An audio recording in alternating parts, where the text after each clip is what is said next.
보아스는 이제 자신의 길이 분명함을 보았으므로 룻에게 그가 친족의 역할을 하겠다고 한 약속을 이행하지 않고 성문에서 장로들과 모든 백성 앞에서 자기와 자기 사이의 혼인 서약을 발표합니다. 모압 여인 룻과 엘리멜렉의 가족에게 속한 모든 재산을 샀다. 그가 큰 부자가 아니었다면 1. 그는 이 구속을 받아들이지 못했을 것이며 그의 친척 가족에게 이 봉사를 할 수도 없었을 것입니다. 큰 재산이 좋은 것이 아니라 그것을 사용할 마음만 있다면 그 세대, 특히 자기 집안 사람들에게 훨씬 더 많은 유익을 줄 수 있다는 것이 무엇입니까? 이제 이 결혼과 관련하여 나타납니다. 그것이 많은 증인들 앞에서 엄숙하거나 최소한 출판되었다는 것. 9. 10절. 너희가 증인이로다. 내가 그 재산을 샀다. 그것을 소유한 사람이나 그 일부를 저당 잡힌 자 그를 내게로 오게 하라 그리하면 땅의 가치를 따라 그 돈을 얻으리라. 이는 희년 레 25, 15의 연수로 환산한 값이라. 엘리멜렉의 가족에게로 향합니다. 부동산 판매가 공개될수록 사기로부터 더 잘 보호됩니다. 내가 그 과부를 사서 내 아내로 삼았다는 것. 그는 그녀와 함께 할 몫이 없었습니다. 그녀가 가지고 있던 공동 작업이 방해를 받았고 그는 가치가 있는 만큼 많이 주지 않고는 그것을 가질 수 없었습니다. 따라서 그는 그녀를 샀다고 말할 수 있습니다. 그러나 그는 유덕한 여성이기 때문에 좋은 거래를 했다고 생각했습니다. 집과 재물은 아비의 유업이나 슬기로운 아내는 더욱 귀중하니 이는 여호와의 특별한 선물이라. 그는 그녀와 결혼할 때 죽은 자들의 기억을 보존하기 위해 계획했습니다. 말론의 이름이 그것을 지탱할 아들을 남겨두지 않았지만 그의 처소 성문에서 끊어지지 않고 이 방법으로 보아스가 엘리멜렉의 아들 말론의 과부 룻과 결혼하였다는 사실을 공개 등록부에 삽입해야 했으며 그 후손은 등록부를 참조할 기회가 있을 때마다 특별히 주의를 기울였습니다. 그리고 그 결혼과 그 문제를 위해 보존된 이 역사는 보아스의 생각과 의도를 넘어 세상 끝까지 말론의 이름을 영속시키는 효과적인 수단이 되었습니다. 보아스가 죽은 자들에게 이 영광을 베풀었으므로 이와 같이 산 자들에게 은혜를 베푸사 하나님이 그를 메시아의 족보에 들어가게 하는 영예를 주셨으니 이로 말미암아 그의 가족이 이스라엘 모든 족속보다 존귀하도다. 반면에 다른 친척은 과부와 결혼하여 자신을 낮추고 자신의 유산을 훼손하는 것을 매우 두려워하여 자신의 이름과 가족과 유산을 망각과 불명예 속에 묻었습니다. 죽은 자의 영예와 가난한 과부와 나그네의 위로에 대한 부드럽고 관대한 관심은 그 어느 것도 친절에 보답할 수 없습니다. 누 14시 14분. 이것은 하나님께서 기뻐하실 것이며 반드시 갚아 주실 것임을 확신합니다.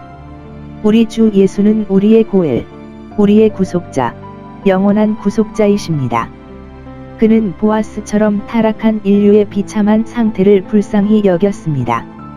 그가 죄로 말미암아 저당 잡힌 하늘의 기업을 우리를 위하여 큰 값으로 속량하셨으니 그리고 우리가 결코 구속할 수 없었어야 하는 신성한 정의의 손에 몰수당했습니다. 그는 또한 룻과 같이 나그네와 타국인, 가난하고 멸시받는 이방인이라 할지라도 자기와 약혼할 특별한 백성을 사서 죽고 묻힌 족속의 이름이 영원히 끊어지지 않게 하려 하였느니라. 그가 이렇게 하기 위해 자신의 기업을 훼손하는 모험을 펼쳤습니다. 왜냐하면 그가 부유한 자로서 우리를 위하여 가난하게 되셨기 때문입니다. 그러나 그는 그의 아버지에 의해 그것에 대해 풍부하게 보상받았습니다.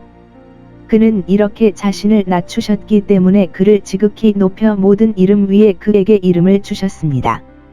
그분께 대한 의무를 다하고 그분과의 계약을 확실히 하고 그분을 공경하는 방법을 온종일 연구합시다. 보아스는 이 결혼과 매매를 공개적으로 선언함으로써 모든 사기꾼들로부터 자신의 소유권을 확보했을 뿐만 아니라 선언문과 함께 벌금형을 받았지만 룻을 존귀하게 여기고 그가 그녀와 그녀의 혈통과 가난을 부끄럽게 여기지 않는다는 것을 나타내었고 은밀한 결혼에 대한 증언을 남겼습니다. 빛을 미워하고 그것에 오지 않는 것은 악한 자일 뿐입니다. 보아스는 그가 한 일에 대해 증인들을 불렀습니다. 왜냐하면 그것이 그가 정당화할 수 있고 결코 부인하지 않을 것이기 때문입니다. 그런 다음 멸시받는 무리에게까지 그러한 관심을 갖게 되어 장로들뿐 아니라 성문에 있는 모든 백성이 지나가고 다시 지나고 9절 그 말씀을 듣게 되었습니다. 많은 기도와 함께 하셨다는 것입니다. 장로들과 모든 백성은 그것을 증거할 때 그것을 기원하고 축복했습니다. 11, 12절 롯은 이제 부름을 받은 것 같습니다. 그들이 그녀를 현재라고 말하기 때문입니다.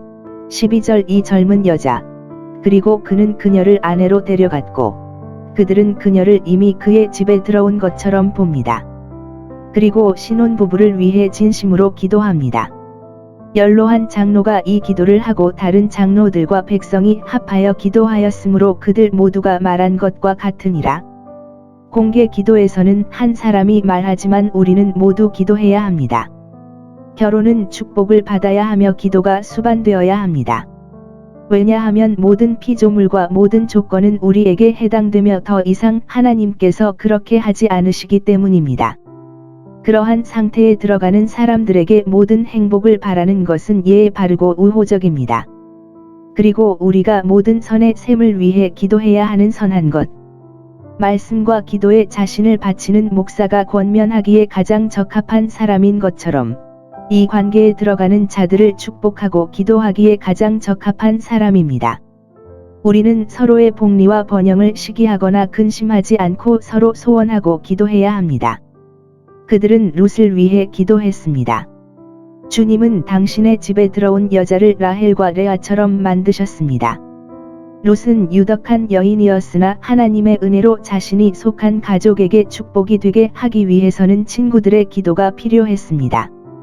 그들은 사라와 리브가가 아니라 라헬과 레아처럼 되기를 기도했습니다. 사라에게는 아들이 하나밖에 없었고 리브가에게는 언약을 맺은 아들이 하나 있었고 다른 하나는 버림받은 에서였기 때문입니다. 그러나 라헬과 레아는 이스라엘 집을 세웠으니 그들의 자녀들은 다 교회에 있고 그들의 자손은 많았더라. 그녀가 당신의 집 옆에 번성하고 열매가 많으며 충실한 포도 나무가 되기를 바랍니다. 그들은 보아스를 위해 그가 장식된 성에서 계속 합당한 일을 하도록 기도했습니다. 그리고 점점 더 유명해질 수 있습니다. 그들은 아내가 집안의 사적인 일에서 축복이 되고 남편이 도시의 공적 사업에서 축복이 되어 그녀는 그녀를 대신하고 그는 그의 자리에서 지혜롭고 유덕하고 성공하기를 원했습니다. 주목하라. 유명해지는 길은 합당하게 행하는 것이다. 큰 명성은 큰 공로로 얻어야 합니다. 합당하지 않고 무해하고 공격적이지 않은 것으로는 충분하지 않지만 우리는 합당하고 우리 세대에게 유용하고 유용해야 합니다. 진정으로 저명할 자들은 그 자리에서 빛으로 빛날 것임에 틀림없다. 그들은 가족을 위해 기도했습니다. 내 집이 베레스의 집과 같게 하라. 즉 매우 번성하고 크게 번성하여 베레스의 집과 같이 하라. 베들레헴 사람들은 베레스의 집 사람이요 그리고 그것이 얼마나 많은지 아주 잘 알고 있었습니다. 지파를 분배할 때 야곱의 그 손자는 므낫세와 에브라임 외에는 다른 어떤 사람도 갖지 못한 영예를 얻었으며 그의 후손은 헤스론과 하물이라는 두 개의 별개의 가족으로 세분되었습니다. 이제 그들은 그 혈통의 한 가지인 보아스의 가족이 시간이 지나면서 지금의 전체 혈통과 같이 많고 많아지기를 기도했습니다.